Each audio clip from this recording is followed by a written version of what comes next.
School से घर आकर गोपी ने अपना बैग फर्श पर फेंका तो उसमें से कुछ फटी हुई कापियां और पुस्तकें बाहर निकलकर बिखर गईं। उसकी माताजी, जो पहले ही किसी कारण निराश सी बैठी थी, ने जब यह देखा तो उनका पारा चढ़ गया।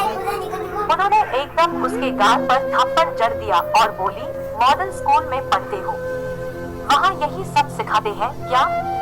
कितने दिन से देख रही हूँ, कभी बैग फेंक देते हो, कभी मोजे और जूते निकालकर इधर उधर मारते हो, सुबह से शाम तक जी तोड़कर काम करती हो, फिर कहीं जाकर मुश्किल से 1000 रुपया महीना मिलता है।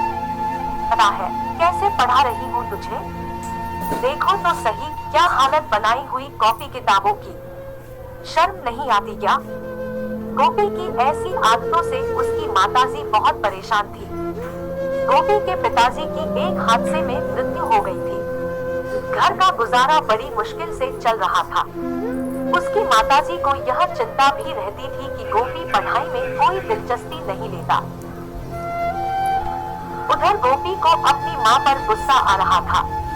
पलंग पर पड़ा वह रोता रहा, कुछ सोच रहा था। अचानक उसके दिमाग में एक विचार कौन था, क्यों न मैं पास वाले शहर में अपने दोस्त हैप्पी के पास चला जाऊं। माताजी ढूंढेंगी तो परेशान तो होंगी। बस फिर क्या था, वह माँ के घर से निकलने का इंतजार करने लगा और जैसे ही वे पड़ोस में किसी काम से गई, वह चुपके से घर से बाहर निकल लिया और बड़बड़े कदम भरता हुआ चलने लगा। चलने से पहले उसने माँ के पर्स से 20 रुपए का एक नोट भी निकाल लिया। कुछ देर बाद गोपी की माताजी घर आ गई। जब उन्हें गोपी कहीं नजर नहीं आया तो वे उसे ढूंढने लगे। फिर उन्होंने सोचा कि वह अपने किसी दोस्त के पास गया होगा, थोड़ी देर में आ जाएगा। धीरे धीरे अंधेरा घिरने लगा और रात हो गई। गोपी अभी तक नहीं लौटा था। उसकी माँ की चिंता बढ़ने लगी। वह इस बात से बिल्कुल बेखबर थी कि वह कभी दौड़ता तो कभी किसी साइकिल या स्कूटर से लिफ्ट लेता हुआ दूसरे शहर पहुंच गया होगा। वह अपने दोस्त हैप्पी का घर तो जानता ही था। हैप्पी के माता पिता को इस शहर में आए 2 साल से ज्यादा समय हो गया था। हैप्पी के पिताजी की इस शहर में बदली हो गई थी, इसलिए वह गोपी का स्कूल छोड़कर चला गया था। गोपी अभी हैप्पी के घर वाली गली में दाखिल हुआ कि उसने देखा एक लड़का खंभे की ट्यूब की रोशनी में पढ़ने में व्यस्त था। वह उसके पास गया और उसे एकटक देखता रहा। फिर उसने पूछा, क्या कर रहे हो भाई? उस लड़के ने नजर उठाई और बोला, पढ़ रहा हूँ। यह कहकर वह फिर पढ़ने लगा। गोपी के दूसरे प्रश्न ने उसका ध्यान भंग कर दिया। गोपी का सवाल था, कौन सी कक्षा में पढ़ते हो? 10वीं कक्षा में, उत्तर मिला। कौन से स्कूल में? गोपी की उत्सुकता बढ़ती ही जा रही थी। स्कूल में नहीं, प्राइवेट। वह लड़का कुछ और पढ़ना चाहता था, लेकिन गोपी के सवालों ने उसका मन उचाट कर दिया। वह अपनी पुस्तकें समेटने लगा। उसका हर रोज रात को 10:30 बजे तक पढ़ने का नियम था। बातों बातों में गोपी को यह पता चल गया कि उस लड़के के माता पिता नहीं है और वह साइकिल की एक दुकान पर मरम्मत का काम करता है।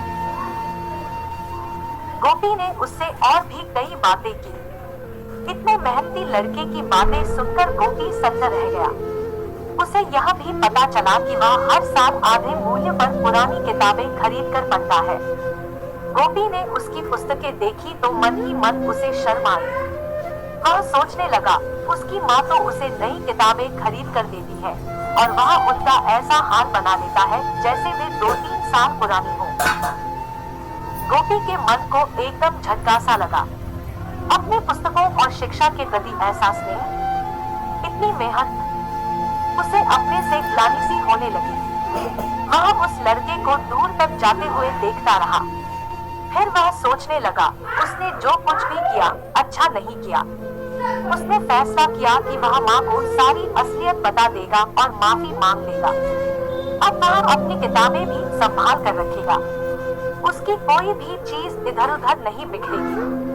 गोपी काफी देर तक यही सब सोचता रहा। हालांकि एक बार ही उसका मन हुआ भी कि वह सामने दिख रहे हैप्पी के घर की घंटी बजा दे, लेकिन न जाने क्या सोचकर उसने ऐसा नहीं किया। अब उसके कदम तेजी से पीछे की तरफ लौट रहे थे, अपने घर की तरफ।